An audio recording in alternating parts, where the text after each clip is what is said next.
From Hollywood, California, the Lux Radio Theater presents W.C. Fields and Anne Shirley in Poppy.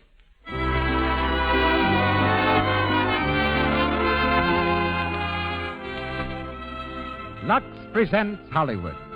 To the thousands of loyal listeners who wouldn't miss a Monday night with us, to the thousands of loyal women who insist on Lux Flakes, our grateful thanks. Your purchases of Lux Flakes make these programs possible. Our bill tonight is headed by W.C. Fields, Anne Shirley, John Payne, and Skeets Gallagher in Poppy. We'll also hear from Miss Margaret Graham of the Algie Barnes Sells-Floto Circus, who tells us of customs, costumes, and superstitions of the circus. Louis Silvers conducts our orchestra. And now, here's our producer. Ladies and gentlemen, Mr. Cecil B. DeMille.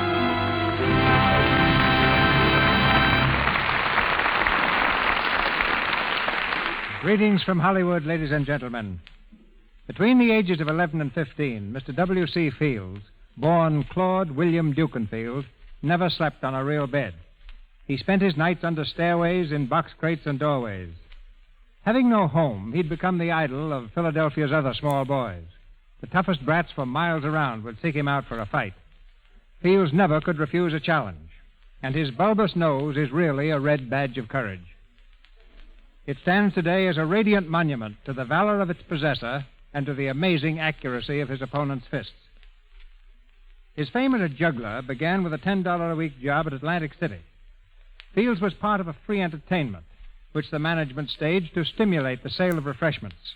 When business was dull, he would wade into the surf, scream for help, and pretend to drown. Huge crowds would collect, and while the victim was being resuscitated, the refreshment business would flourish. It was not unusual for Mr. Fields to drown 3 or 4 times a day. To this day, his character remains unchanged. He is still Fields against the world, a strange combination of cynicism and sentiment, of stern truth and honeyed prevarication. Mr. Fields starred in Dorothy Donnelly's stage play Poppy, and also in the Paramount film from which comes our radio adaptation. His latest Paramount picture is the big broadcast of 1938, and we hear him tonight as Professor Eustace P. McGargle. The title role will be played by that delightful young star, the versatile Anne Shirley. Anne is from RKO Studios, where her latest films are Law of the Underworld and Condemned Women. John Payne of Paramount Studios is Billy Farnsworth. Skeets Gallagher is heard as Whiffen. And we're off to the big show as the Lux Radio Theater presents W.C. Fields and Anne Shirley in Poppy.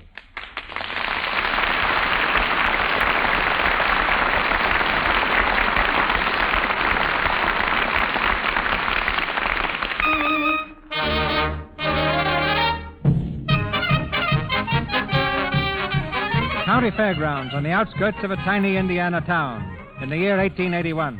At the end of the midway on a rickety platform stands a bulbous-nosed gentleman known as the Professor.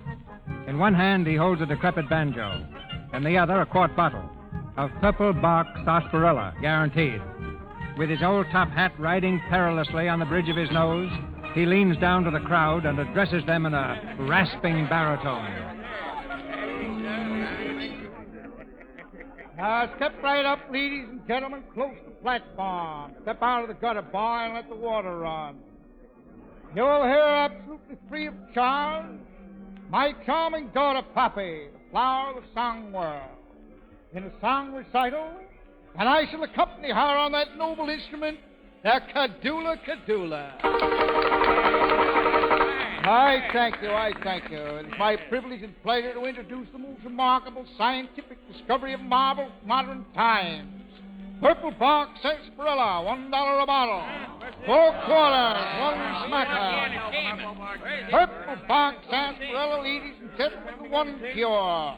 Remedy for man, the beast, fish, and fowl. Grow hair on a billiard ball. Will it grow hair in a pool ball? All but the 8 ball. It's a fake. Now you impugn my honor. So's that sawing a woman in half a fake. I saw her afterwards in a restaurant.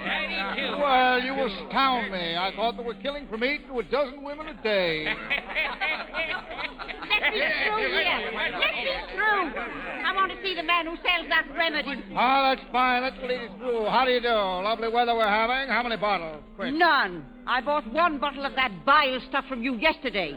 Oh, so you did. And how's your Adam's apple today? I never had an Adam's apple. Oh, how unfortunate. You sold me this stuff for my dyspepsia. I spilled a little on the floor last night, and my cat licked it up. And this morning, expect to read it in your bulldog's eye. How interesting. He's dead. Overdose. He should have only taken a nip. Catnip. That medicine of yours killed him. Just a moment. Step aside, young lady. Step aside. It cures hoarseness. Ladies and gentlemen, it cures hoarseness. It cures the most stubborn case of hoarseness. One little drop of this bottle, I guarantee, will cure the most cunning grace. Oh. It cures hoarseness! Sheriff, over this way. There he is, over Dad, here. we better get out of here quick, Dad. Quiet, dear. Ixnay, I can pray. Sheriff! But she's getting the sheriff. Come on, Dad. He's only twitting, dear. Just have fun. I'll probably sell a bottle to the Gildersleeve. Where is he? Point him out. Look, Dad, she did get the sheriff. There he is, Sheriff. Hey, you! He's coming over here. Poppy, my child. What, Dad? Take it on the lamb, my little fawn. The Bunyan steeplechase is on. There they go. Who's Craig?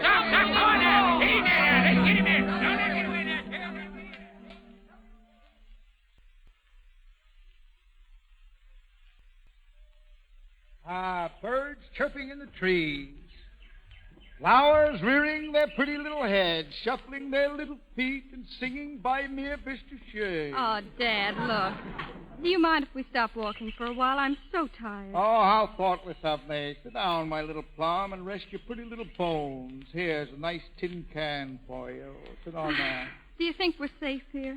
Gee, Dad, I'm so hungry. Courage, my daughter, courage. The Green Meadow Carnival is just around the bend. What bend? Ah, you have me there. Look, here comes a wagon. Yeah. Gilpin's hurrying to the carnival. Yes, but they're riding and we're walking. Walking is good. Shortens the appetite. Here.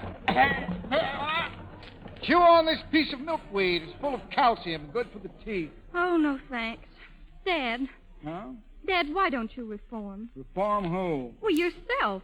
Say you're smarter than any other man I ever met.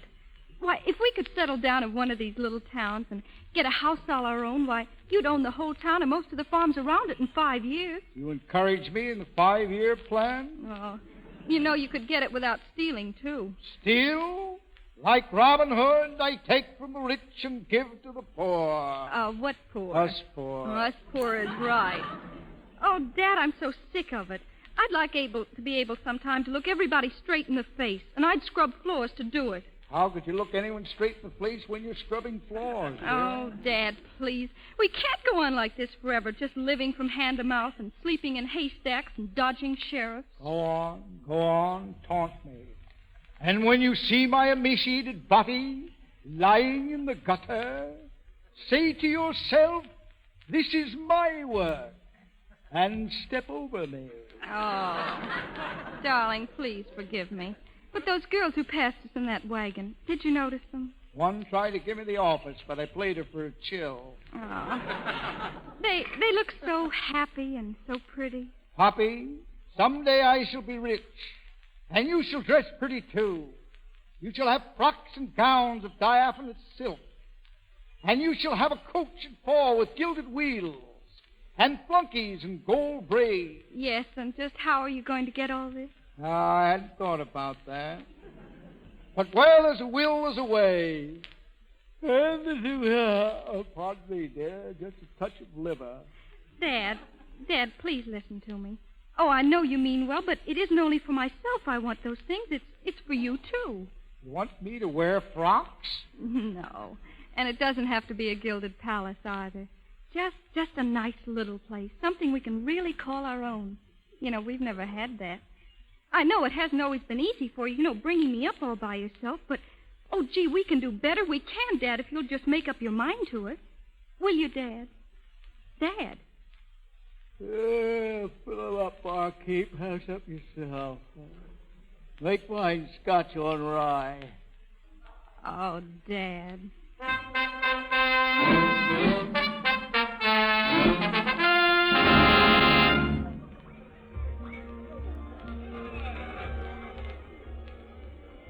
Arrived at last, my my dear. The Green Meadow Carnival, they call it. Yes, but we haven't any purple bark. You haven't got a concession, and we haven't a dime in our pockets. Don't change a thing, dear. Leave it all to me. Oh, gee, I'm so hungry. Hungry, my child? There's a place right over there. The sandwich stand? But, Dad, we haven't got any money. Quiet, child. Dad, listen, please. You can't get anything without not paying Proprietor, for it. proprietor. Where's the entrepreneur? Dad, please. Where is that fella? Drop cab. Entrepreneur, my good man. Good morning. A little service, please. Oh, sure. What'll it be? Give me 2 of those luscious bologna sandwiches. Sandwich show de la chaîne. 2 dogs coming up. Dad, Yeah. please. Do you have a double, dear? No, I don't want any. Oh, that's fine. Make it 2 doubles.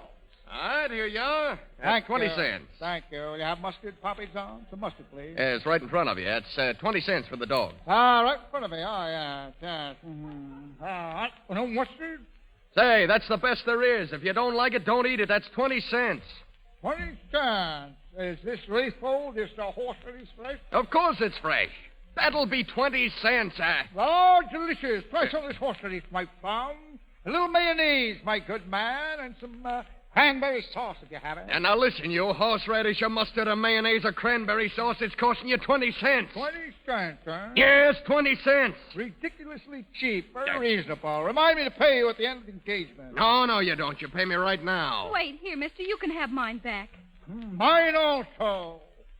I refuse to do business with a man. You tramp, you've eaten more than half of them. How do you expect me to sell these now? First you insult me, then you ask my advice on salesmanship. Oh. Come, my little lamb. Hey. Now you keep a civil tongue in your head, or you'll lose our trade. Come back here, you. You'll fork over that 20 cents or I'll take it out of your hide. Unhand me, you wretch. Unhand me, Yeah. I say, or I'll crush every bone in your head. Come on, shell out. You take your hands off him. Let him alone. He's rubbing my coat. Let me go my coat. Let go of your coat. Will you give me that 20 cents? Oh, now you've done it, Eric.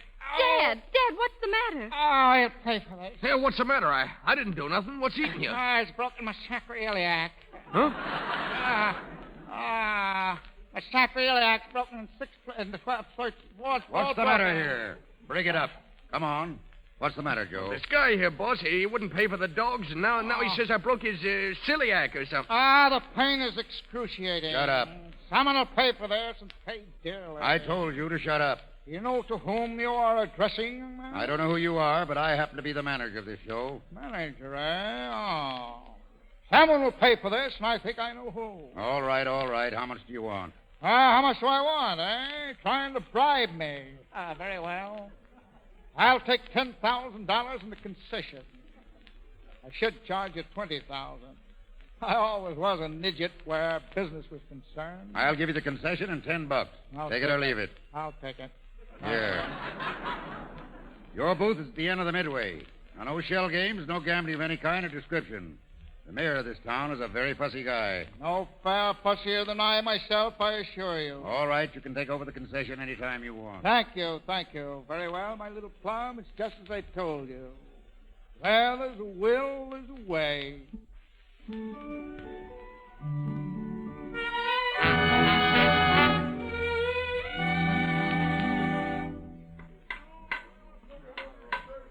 Good morning. Good morning. Ready to open up today? Yes, we're just mixing up a fresh batch of sarsaparilla. Can you please tell me where I could get a pail of water? Sure. There's a little stream right down the way. Let the pail down from the bridge. It's pretty clear right there. Well, thank you very much.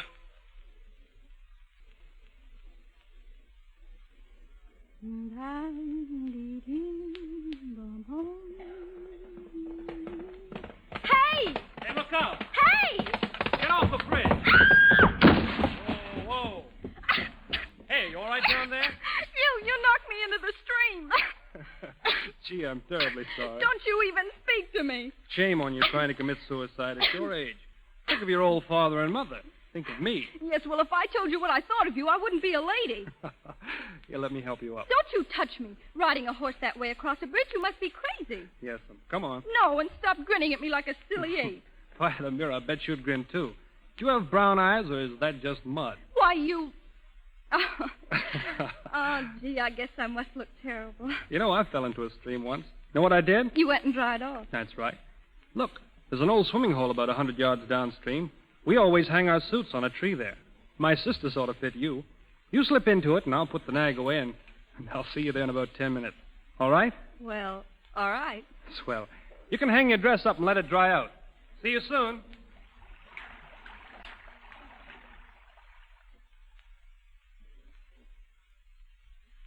I've lived here all my life, except for the time I was in college.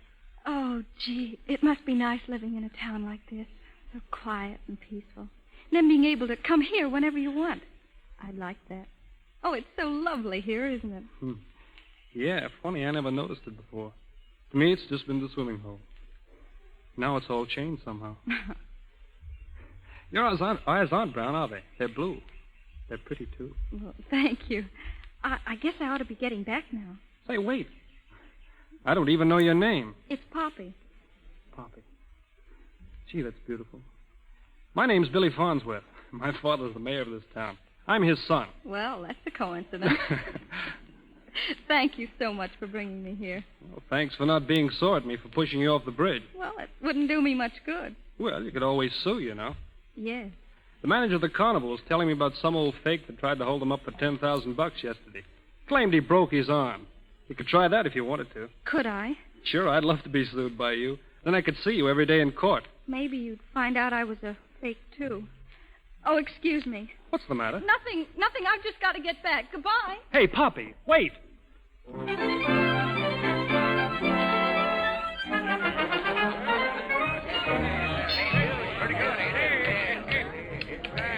Step right up, gentlemen, the fascinating scientific game of Find the Little Pea. I move the shells around the table so. Find the little pea and you win. You'll get your fall, four will get you 8. A boy can play as well as a man. It's the old army game. 30 cents says I can find the ball. Now, the gentleman bets 30 cents. Plunger, take the choice. I say, let me see. It's under the middle one. Lift it up and see. Nope, it ain't. As I live and breathe. I thought you had me that time. I fooled myself. Here's your 30 cents. Thank you. Who'll be the next to outwit me? The classic game is no way a form of gambling. Hey. Game of science. Here comes the mayor. Yeah. What's that? The mayor, he's coming over here. Oh, yes, my friends. I see him now. Yes, my friends, gambling is the root of all evil.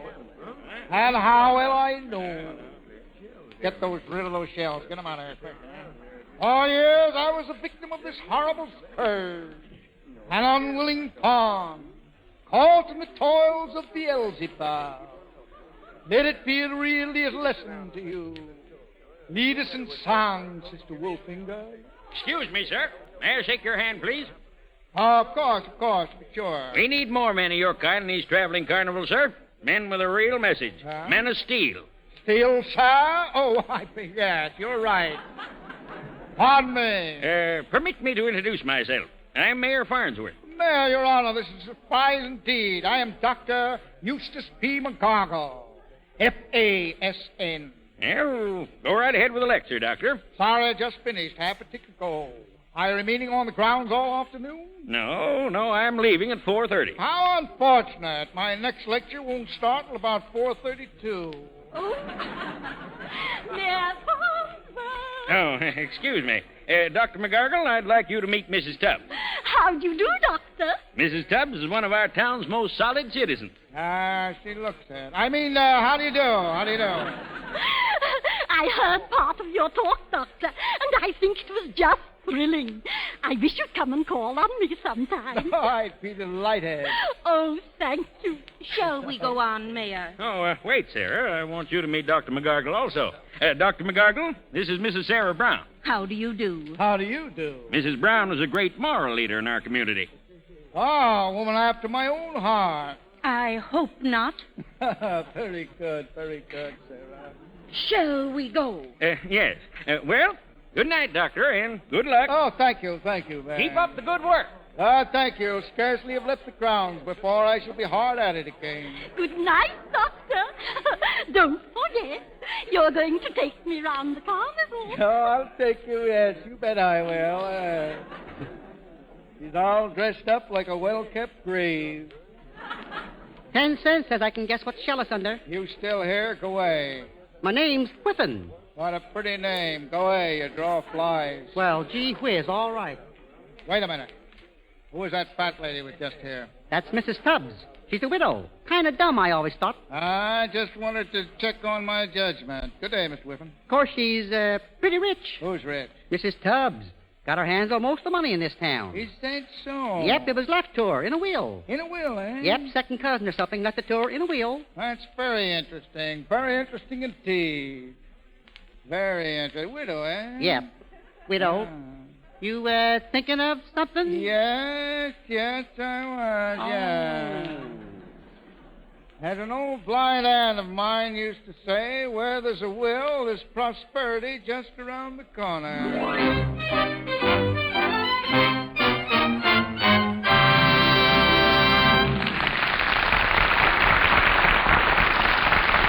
We've come to the intermission in our Lux Radio Theater. In just a moment, we'll go on with Act Two of Poppy, starring W.C. Fields and Anne Shirley. Now for our Between the Acts parlor game. Tonight, we have a couple of tongue twisters for you to try. We've asked two of the young ladies here in the Lux Radio Theater to try their luck, and they're right here beside me now.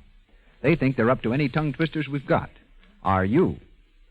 Our first contestant is Miss Eleanor James, now of Hollywood, who came here from 1304 Paxton Avenue, Cincinnati, Ohio. Miss James, let's hear you say this 3 times. No wrinkles rankle like ankle wrinkles rankle. No wrinkles rankle like ankle wrinkles rankle. No wrinkles rankle like ankle wrinkles rankle. No wrinkles rankle like ankle wrinkles rankle. That's fine. But here's a wrinkle for every woman who is embarrassed by stockings that have that droopy look around the ankles. When you wash your stockings in Lux Flakes, they keep their shape and fit because they retain elasticity. For real stocking flattery, use Lux every time. And by way of thanking you, Miss James, here's a big economical box of Lux. Oh, thank you very much. And now for our second volunteer. She's Mrs. William Parker of Hollywood, who formerly lived at 615 Powell Street, San Francisco. Mrs. Parker, see if you can say this 3 times. Lux's luxurious, lustrous suds leave long-lasting elasticity. Lux's luxurious, lustrous suds leave long-lasting elasticity. Lux's luxurious, lustrous suds leave long-lasting elasticity. Lux's luxurious, lustrous suds leave long-lasting elasticity. That's not so bad. Lux's luxurious, lustrous suds leave long-lasting elasticity. When you use strong soap on your stockings, you weaken their elasticity. Rubbing with cake soap does this, too. But Lux saves elasticity so stockings can give instead of breaking so often into runs. And now, Mrs. Parker, here's a big box of Lux Flakes with our compliments. Thank you both very much. Thank you. Now, our producer, Mr. DeMille. We continue with Puppy, starring W.C. Fields and Anne Shirley. It's early the same evening, and Professor McGargle has gone a-wooing. On the doorstep of Mrs. Tubbs' comfortable house, he adjusts his purple brocaded vest, flourishes a tattered handkerchief at his dusty shoes, and raps smartly on the door. Dropping, dropping, dropping, dropping, here those pennies fall. Everyone's for the professor, he will get them all and more too. What's the matter here? Everybody dead? Ah, good evening, Mademoiselle Shrubs. Why, Dr. McGargle, what a pleasant surprise. Oh, come in, please. Thank you. Well, go right in the parlor, Dr. McGargle. Welcome to my modest little cottage. Oh, quite a charming lean-to you have here. Reminds me of my wickiup on the Magogo River. Tributary to Lake Titicaca. Would you sit down, please? Oh, well, thank you. I hope you'll pardon my intruding at this hour, Mrs. Flubbs. Tubbs. Tubbs, yes, thank you. Well, I came on a mission of utmost delicacy. Oh, something to do with charity, no doubt. Well, yes and no and no. Nevertheless, I'm ashamed to come empty-handed. I had fully intended to bring you a basket of hollyhocks, but I couldn't buy they're out of season. I didn't want to bring you canned hollyhocks. Oh, of course, I understand. Let me take your hand. Oh, no trouble. I'll put it right here. Oh! Oh, what a Clumsy Japanese I am. I'm afraid I've broken your lovely bar. Oh, it's all right. It's just some of the water spilling on the family album. Now, here, let me dry it off. Oh, water fades pictures, so it's horrid. Do you like water? A little on the side. Give it to me. I'll dry it. Oh! Ah, the page is, this one's loose. This came out right in my hand. Oh, well, it really doesn't matter. Oh, you're too kind, Mrs. Dubb. I shall take this picture along with me and have a new print made at the first opportunity. Oh, but you really don't have to. Oh, say no more. Dismiss it. It's good as done. Oh, well, if you insist. Oh, I'm rather proud of my album, you know. Such an old family. Yes, so I say. Are you interested in family albums, They Dr. are the McGargle? fondest things I am. There are some very interesting things in this one. I'm sure. Well. John L. Sullivan. Oh, no. This is my old Aunt Anna. Isn't she sweet? Oh. Yes, she is. She's very quaint. What biceps. What a teaser. Oh, Mrs. Krabs, Look, this one here. The man with the beard. What's that? Well, of all things, if it isn't Cockeyed Mulligan. I don't know who Mr. Cockeyed Mulligan is, Dr. McGargle, but this is a picture of my husband. Oh, is that so? Oh, what a fine-looking old codger he is, too. I hope you pardon the mistake, Mrs. Dubb. I confused you with a man who used to work with me, work for me, rather, in the silver mine, gold and platinum mines I had up at Cohen's Gulf. What? Harold Mulligan, the old stew. Finest fellow I would ever live. He hung before his time. He died before his time. Died young. Oh, did you say you own gold and platinum mines? Oh, did I? Yes, it might have slipped out. Oh, well, that's very interesting. Yeah, I always thought so myself. That's one of the things that brought me here tonight. Really? Yes. Mrs. Nubbs, when a man has spent his life at hard work, did I ever tell you the story of how Mulligan and I, pardon tear, dove off an escarpment of frigid ice into the Winnemucca River, each with a canoe under his arm? Oh, how brave. When we approached the opposite shore, we were confronted by 50,000 Skagway Indians. Oh. There they stood with their tomahawks raised high above their heads. Oh. Mulligan and I unsheathed our bowie knives and cut a path through this wall of human flesh, dragging our canoes behind us. Oh, marvelous. Well, anyway, nothing really. When a man has amassed his share of this world's goods, his heart turns to things of a more spiritual nature. He dreams of peace and security and a mellow old age in the company of... Yes. The woman I love. Oh, Dr. McGargle. Mrs. Trubb, has anyone ever told you you were beautiful? Well, yes. I knew they had. I knew they'd beat me to it. I knew it. Oh, no, but wait. Before you go any further, Doctor, I think I ought to tell you. Huh? I shall never marry again. Oh, you won't, eh? After leading me on. What? You can't take a man's heart and tear it to shreds, making me look like a knave in the eyes of the world. Oh. Me with a grown daughter? Oh, the idea. Why, it's a clear case of breach of promise. What? Women. A mere pawn in the clutches of an adventuress. Oh, the idea. Oh, Dr. McGargle,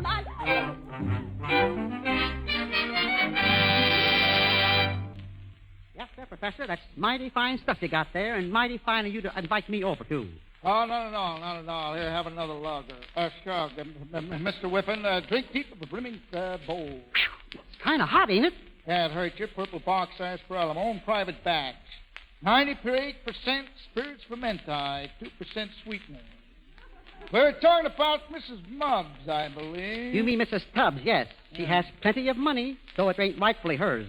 It isn't there. How come? Well, the whole caboodle of this estate belongs to Catherine Putnam, if she can be found. Oh, missing heiress, eh? Yep, been gone for 20 years, ever since she fussed with her father. She ran off with the circus. That left Mrs. Kin, Mrs. Tubbs, next of kin. Millions molding in the bank, eh? I'd like to do something for that poor, unfortunate soul. If I get my hands on that money, I could double it in a fortnight. If you could get your hands on it, but nobody can, but nobody's going to either, until they find out what's become of Mrs. Catherine Putnam and her daughter. Daughter, eh? Yep, she had a baby. How old would you be about now? Oh, let me see now. Figure times figure is figure 3 times 18, the best of my recollection. 18, eh? Just about Poppy's age. That's right. And if that daughter, Catherine Putnam's daughter, if she could be found, she'd inherit the whole estate, eh? Yep. Thinking of something? Yeah, no, of course, no. Well, good night, friend, and I think I can call you my friend. Oh, no, you don't. You're figuring on something. I can read you like a book. And if I was you, I wouldn't try to pass off my daughter as Catherine Putnam, unless I had expert advice. Am I in? My dear man. Am I in? Do you suppose I would try to prove that I married Catherine Putnam?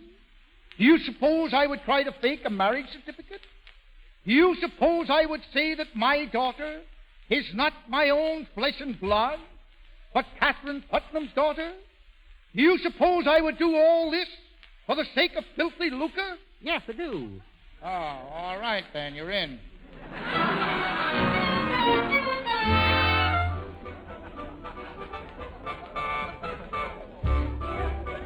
What do you say, Poppy? Once around again? All right, I'll get the transferring this time. Then we've got to get off. I want to speak to you, Poppy. All right, Billy.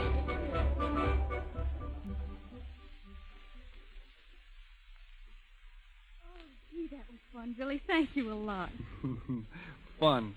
A girl like you been around carnivals all your life, and you still get a kick out of a wooden horse. I can't understand it. Well, I guess I feel like you did. You know about the swimming hole. Oh, I never knew it was such fun before. Poppy, you've forgiven me, haven't you? Well, for what I said the other day about... Oh, of course I have. You didn't know, and, well, anyway, I guess part of it's true. No, but it isn't. Why, well, he's a swell guy. Oh, he is a swell guy. Poppy, do you still feel the same? I mean about, well, wanting to settle down in a little town like this. Well, I guess so. Why? Well, I could fix it. You? Sure. But how? Well, all you have to do is just stay here. Stay here and marry me. Billy! Oh, but you don't know what you're talking about. Yes, I do. I mean it. It just struck me all of a sudden, Poppy, but honest, I mean it, like I never meant anything in my life. Oh, Billy, you're so sweet, but... Oh, I couldn't do it. I couldn't leave Dad to go roaming all over the country by himself. He's getting an awful lot of trouble without me. No. Well, then it's hopeless, huh?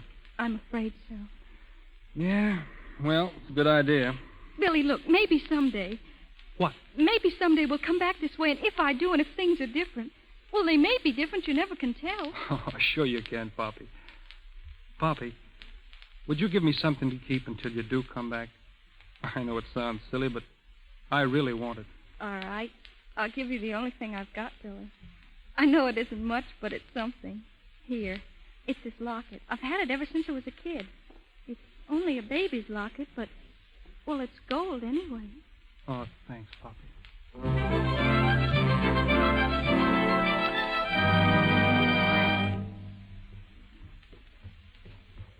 Right up here, Mayor, the professor's temporary quarters. You say you're positive Dr. McGargle was married to Catherine Putnam after she left home? That's right, Mayor.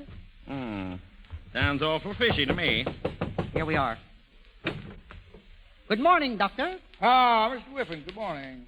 Dr. McGargle, I brought Mayor Farnsworth to see you. Oh, Your Honor, I trust you're fit this effulgent AM. Good morning, Doctor. Mayor Farnsworth wants to ask you a few questions. Oh, proceed, Your Honor. Yes. Doctor, what was your wife's maiden name? My wife. You refer to Catherine? No. The family name. Was it by any chance Putnam? I'll be candid with you, Mayor. It was. But she rarely used it. A misunderstanding in the family. Mayor Farnsworth is the sole trustee of the Putnam estate. That's so. Very interesting. Very interesting. Yes. Mr. Whiffen tells me your wife passed away several years ago. Yes, poor dear. She was killed in Upper Sandusky. Run over by a pie wagon. One of those hit and gallop away drivers. One of the horses, a gray mare, sway back, Dabo. Never mind the horse. Describe your wife. Name was... Huh? Oh, yes, my little pride of yesteryear, pardon me. My pigeon. My little kitty pie. What was her approximate weight? Well, she fought as a welterweight. She varied from time to time. She dieted frequently, you know. You'd have to catch her on the scale. Well, what was her average weight? Average weight, let me see. It's just slipped my mind for the nonce. Well, was it 100 pounds, 200 pounds? What did you say, Mr. Whippen? Nothing. Got a little cough, that's all. Try some of this pine tar elixir. Your cough intrigues me. Well, Dr. McGargle, 100 or 200? I would say offhand, 100 or 200 pounds. I never watched her closely on the scale. Well, 100 pounds seems to check. Now, tell me, what about her height? Oh, you mean how tall was she? Yes? Oh. Yes. Now, let me see. Your mind works so quickly, Mayor.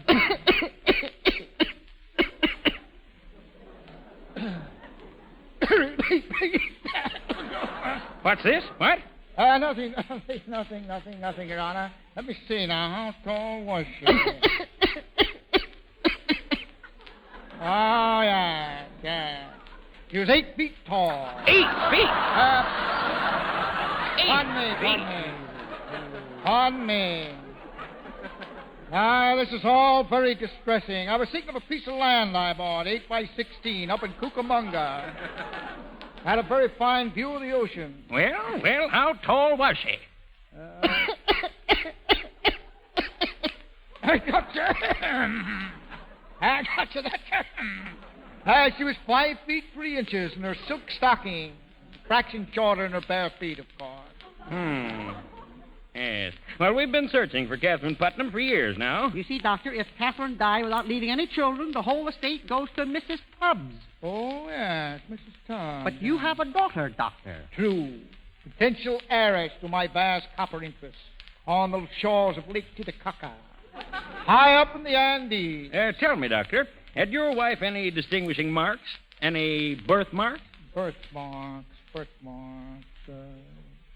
No, she never slept in a berth. She preferred the smoking room. We always played blackjack for chewing tobacco. Uh-huh. Catherine Putnam had a mole on her left ear. Did, eh? Yes, she did. That was when you knew her. I removed it later with purple fox sarsaparilla. Oh, I see. Well, have you any other proofs? Nothing at all. Oh, yes, I have a photograph of her. Taken in her teens in the mud bath of the manor house up at Punxsutawney. Now, where did I put that? She loved those mud baths. I had that around here, perhaps to mislay that. Oh, what's this? Oh, here it is. This is our marriage license, which, of course, can be of no interest to anyone. What? Let me see that. Careful, please. A marriage license. Doctor, do you know the value of this document? Only that it is very near and dear to me. By this, your daughter becomes the heiress to the Putnam fortune. You overwhelmed me. What a coincidence that I should have carried it all these years. And now it serves to bring more untold wealth and happiness to my little plum. I congratulate you, Doctor. Your daughter is a very lucky girl. Thank you. You've been a great help, Your Honor. I've always known that someone would come along to claim the Putnam fortune, but I've always been afraid of imposters, thieves. Oh, these terrible creatures. I avoid them like I do whiskey. No, we would have caught anyone who tried it. Yes, sir. We'd have given them 20 years at hard labor. I know you might catch them all right. But the hard labor would be a bit difficult, I'm afraid. That's right. But we've been spared that, Dr. McGargle. I'm very happy for all concerned. Yes, the Putnam fortune is in good hands. I'm sure of it.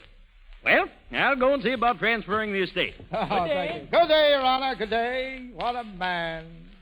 What a brain, if any.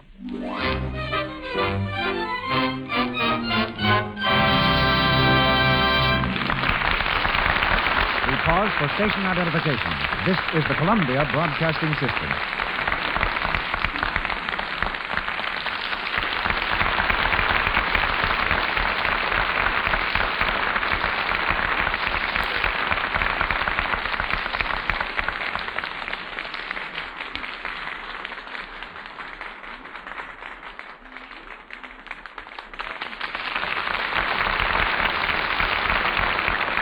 We've lowered the curtain on the second act of Pape. Before starting Act 3, we spend this short intermission with a real-life character from the big tops and sawdust circles, such as we encounter in Pape. Our guest is Miss Margaret Graham, wardrobe mistress of the Al G. Barnes Sells Floto Circus. Now, if I were visiting you, Miss Graham, in your tent at the circus, instead of you visiting us in the Lux Radio Theater, would you take me for a rube? Yes, Mr. DeMille, because you'd probably ask me the 4 questions everybody asks anybody with a circus. Where did you come from? Where do you go from here? How long does an elephant live? And why are performing horses always white? What would be your answers? Well, I came from winter quarters at the Baldwin Park, California. In 3 weeks, we leave on our tour, and we don't stop moving until the last of October. An elephant lives to be about 100, because that's as good an answer as any. And horses are white, because white doesn't show the rosin sprinkled on the back, of course, to keep the riders from slipping. Pardon me. What else would you like to know? Oh, that's all satisfactory except the age of the elephant. Now, how did you join the circus? Well, I started off with the Wild West show of Buffalo Bill as a rider way back in 1911. But my riding days are over, and I've sort of settled down to the less hazardous occupation of wardrobe. No, less hazardous, perhaps, but equally interesting, I'm sure. Tights and spangles have spelled circus since time immemorial. There's a lot more to it than tights and spangles, Mr. DeMille. When the circus gets to town, I have my own wagon drawn by 4 elephants to bring the costumes from the train to the wardrobe tent. We can't take any risks of costumes not being ready or not looking exactly right. And that's why I won't let anything but Lux Flake and water touch our fine suits and dresses and Spanish laces. And I'm not the only one who uses Lux either. It's part of a circus tradition that every trapeze artist furnish her own silk tights. They're very fussy about tights, and tights are very fussy things themselves. And if you would like, into my wardrobe tent any night after the show is over, you see those high-paid girls washing their own tights in Lux Flake. They won't let me do it for them. A bit finicky, eh? Well, it's one of the circus customs, and believe me, we have plenty of them. You're not superstitious, Miss Graham. Not superstitious, just careful. For example, I'd never think of whistling in a dressing room because that would mean that the girl whose trunk is nearest the entrance would get fired. What happens if you hadn't intended to whistle but suddenly found out that you had? I'd get out of the tent as fast as I could, turn around 3 times, and then come in. That makes everything all right again. I see. Not superstitious, just careful. Any other things that are bad? Plenty. For example, in a circus, no one in a circus would dream of playing a harmonica. That means an accident. This year, Joe, our trained chimpanzee, is going to play the harmonica in a new act, and while he isn't human, he's close enough to have all pretty much on edge. You'll never see a yellow costume worn on a Friday. Any other day, it's all right, but on Friday, it's just begging for bad luck. And nobody traveling with a circus would think of owning one of those old-fashioned camelback trunks. What's wrong with a camelback trunk? They're a sure sign that we'll have bad weather all season. And if a newcomer does know, why, anybody has a perfect right to throw the trunk off the train. And now, Mr. DeMille, let me wish you and Lux Radio Theater red days with plenty of straw and no dookie runs.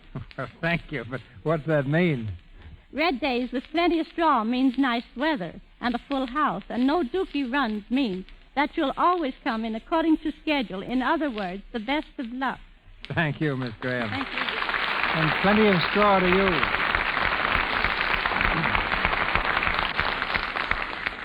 Now for the third act of Pape with W.C. Fields and Anne Shirley. The news of Pape's good fortune has spread rapidly around the town. On the strength of the wealth that will soon be his daughter's, the professor has blossomed forth in a beautiful new pea-green suit. As he strolls down the main street, he's greeted by admirers on every side. Morning. Morning, Professor. Morning, my good man. Morning, Doctor. Morning, friend. Planning to fix up the Putnam estate much, Professor? Somebody said you was figuring on selling it. Yeah, what about it, Doc? Gentlemen, I have already granted the Green Meadow Gazette a full interview on all matters pertaining to my daughter's inheritance. Therefore, I should not care to make any premature oral announcement for fear of misquoting myself. But I may tell you There will be a formal dance and clam bake and possibly a baseball game at the Putnam House in the very near future to celebrate my daughter's newfound wealth. And you are invited, one and all. Try to get in. Hey, Professor, I want to see you. Good morning, Mr. Whippen. Sorry I'm in such a hurry. May be able to squeeze you in for a few moments later on in the season. Oh, you don't, Professor. I said I wanted to speak to you, and I'm a-going to. And I said, Mr. Whippen, that I was in a hurry. You ain't been in such a hurry to let me have some of that money you've been owing me for the last week or so, you know. Get my hands on it. Oh, quiet. I'll see you some other time. No, you'll see me right now, and if you don't, I'll publish your double dealings all over this community. Shut up, I tell you. Shut up.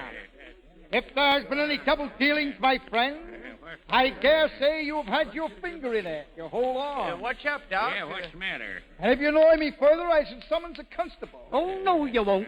Cease, or I shall smite you upon the sconce with this truncheon. You lug. Good morning, good afternoon, good evening. Make a day of it.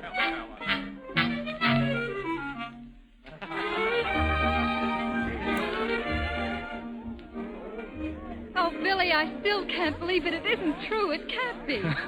Well, if it isn't, you're certainly feeding the whole town for nothing. Look at them. They'll have that buffet supper cleaned up before it's even time to dance. Oh, well, let them. I want them to be happy, too. Just as happy as I am. You've got everything you want, Poppy. Oh, more than everything, Billy. But, you know, I don't want to take it all. I want to give half to Mrs. Tubbs. But, Poppy, I don't... No, I wouldn't feel right if I didn't. Good evening, Poppy. Oh, Mrs. Brown. How are you, Billy? I'm fine, Aunt Sarah.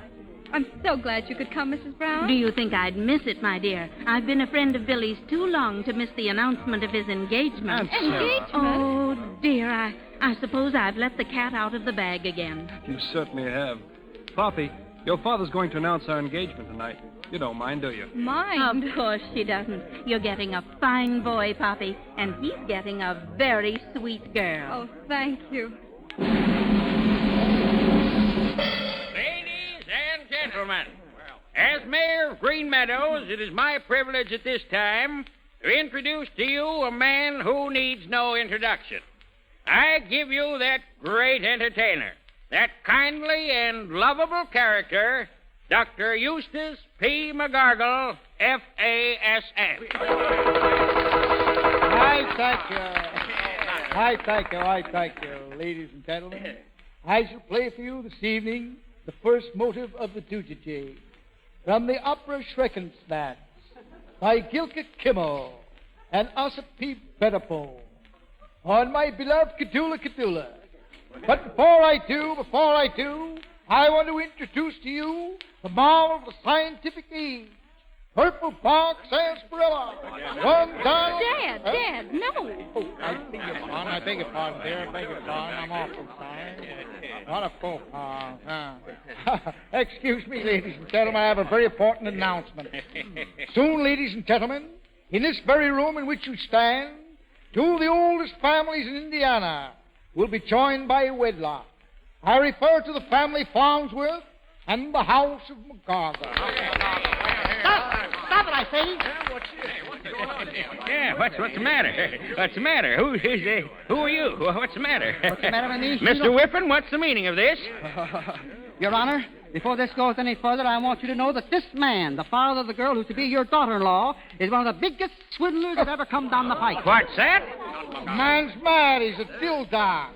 He belongs in the nut bag. Mr. Whippen, you'll have to support those remarks. I'll support him all right. You got that marriage certificate he gave you? Yeah, right here in my pocket. Well, take a look at it. That certificate is a forgery. What? Yep, and I can prove it. He claims this paper was made out in 1863. You see that watermark there? Plain as the bones in your hand, 1881. Oh, I've been framed. I've been swindled. Get a lawyer. Dr. McGargle, explain this at once. I shall explain it. Have no fear. I shall have my attorney here first thing in the morning. Poppy, take it on the lamb. Stop that man. Stop the man.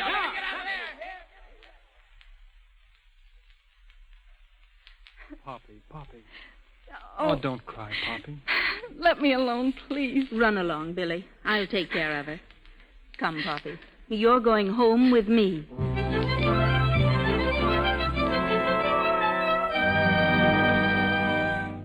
Poppy, dear, don't cry anymore. And don't worry about him. He'll be all right.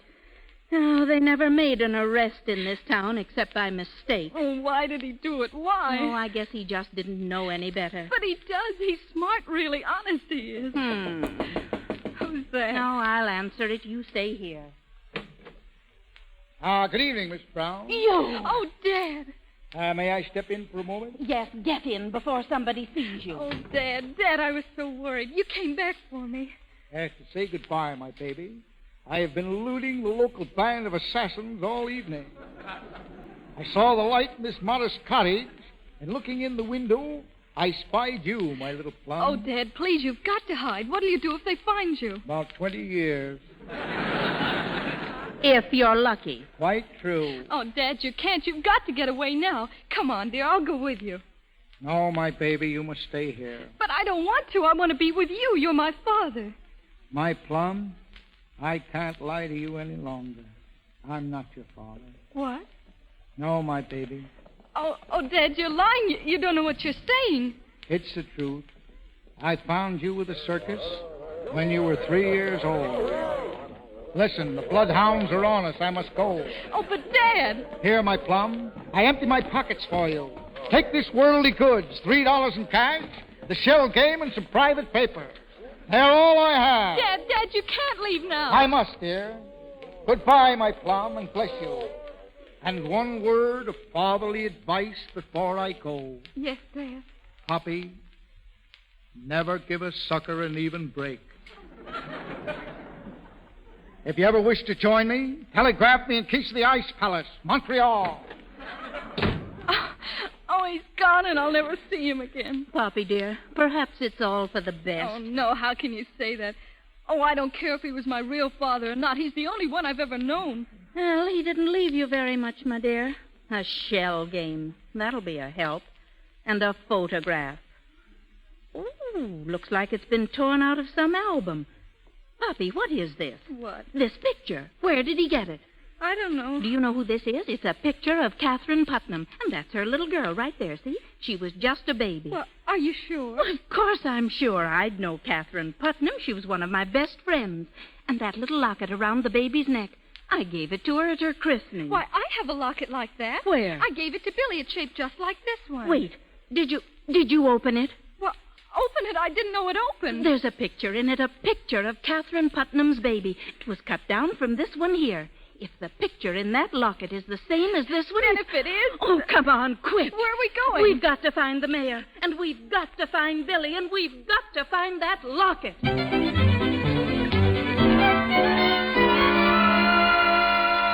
And here's the picture. He had it in his pocket, Mayor. Where he got it, I don't know. That's Catherine Putnam, all right. And that's her baby. Now, wait, Billy. Billy, have you got that locket? Here it is. Open it, Billy. Give it to me. Look, the picture in the locket. It's the same as the other. Then... Oh, you are Catherine Putnam's daughter and the rightful owner of the estate. This proves it, beyond a doubt. Go on inside, Professor. Huh? Unhand me, you flat-footed Gildersleeve, or I'll kick you in the shin. Dad! I got him, Mayor. He tried to escape on a stolen horse. It was my horse he stole. Oh, Dad, what happened? The fortunes of war, my plum. I never did think much of that horse. And he dropped dead right in front of the police station. Mayor, you've got to release him right now. Of course, my dear. Constable, take those handcuffs off of him. What? Go on. You can't arrest a man for stealing a dead horse. Certainly not. What's the matter? Is everybody crazy? Oh, Dad, listen. Darling, I've got the most wonderful news for you. I'm really an heiress. Sure. You're getting smart now. No. Dad, look. I'm really Catherine Putnam's daughter. We just proved it. What, Catherine? Why, of course you are, my plum. I knew it all along. And why didn't you say so? If you remember, my dear fellow, I did say so, and you're going to give me 20 years. Well, I must say goodbye. Goodbye? What for? The carnival is moving, dear, and I'm moving with it. Oh, no, Dad, no. Yeah, there's no place for me here, but I'll come and see you, if I may. I shall come on Sundays for chicken dinner. Dad, please, we want you to live with us. No, my plum, not a word. This is where you belong, my little baby. You'll be happy. And I could never feel happy or natural unless there was a copper at least 100 yards behind me. Oh, Dad, I love you. I love you, Poppy. Goodbye, my little plum.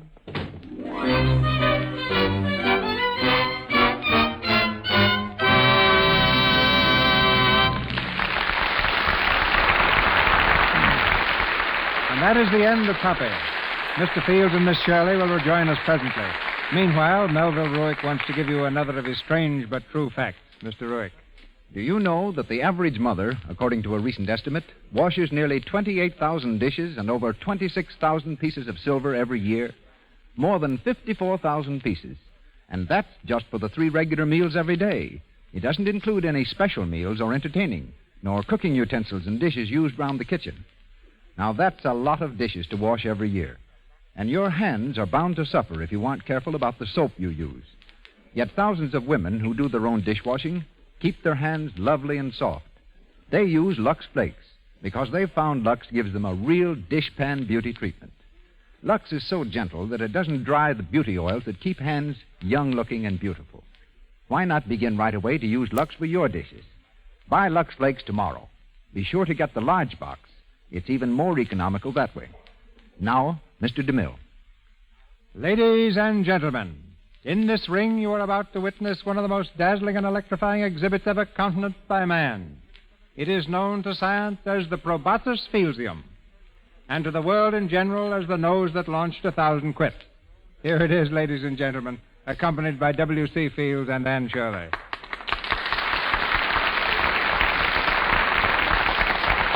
Thank you. Thank you, but let's be informal. Just please call me Whitey.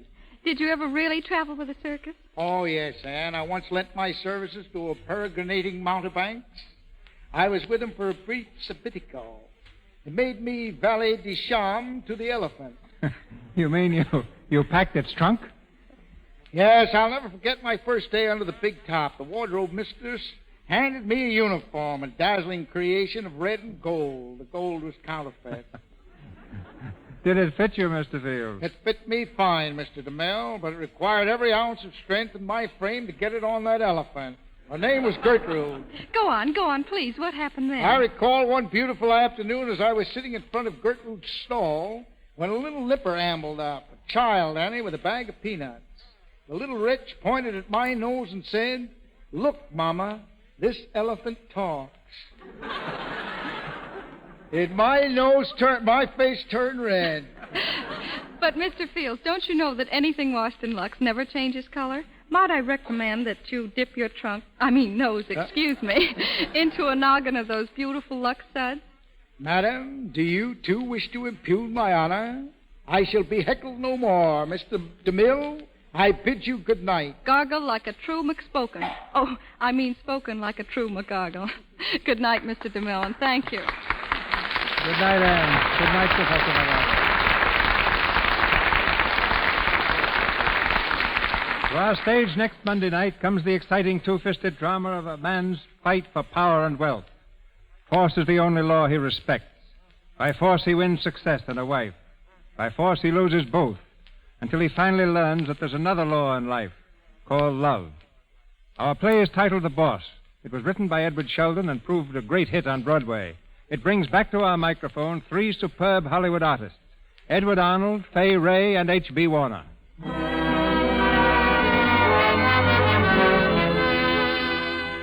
Our sponsors, the makers of Lux Flakes, join me in inviting you to be with us again next Monday night when the Lux Radio Theater presents Edward Arnold, Fay Wray, and H.B. Warner in The Boss. This is Cecil B. DeMille saying good night to you from Hollywood. Heard in our play tonight were Steve Gallagher as Griffin, John Payne as Billy Farnsworth, Helena Grant as Mrs. Tubbs, Lou Merrill as Mayor Farnsworth, Gretchen Thomas as Sarah Brown, and W.L. Thorne as manager of circus. Louis Silvers appeared for courtesy of 20th Century Fox Studios, where he directed music for the new picture Sally, Irene, and Mary. John Payne will be seen shortly in the Paramount film College Swing. This is the Columbia Broadcasting System.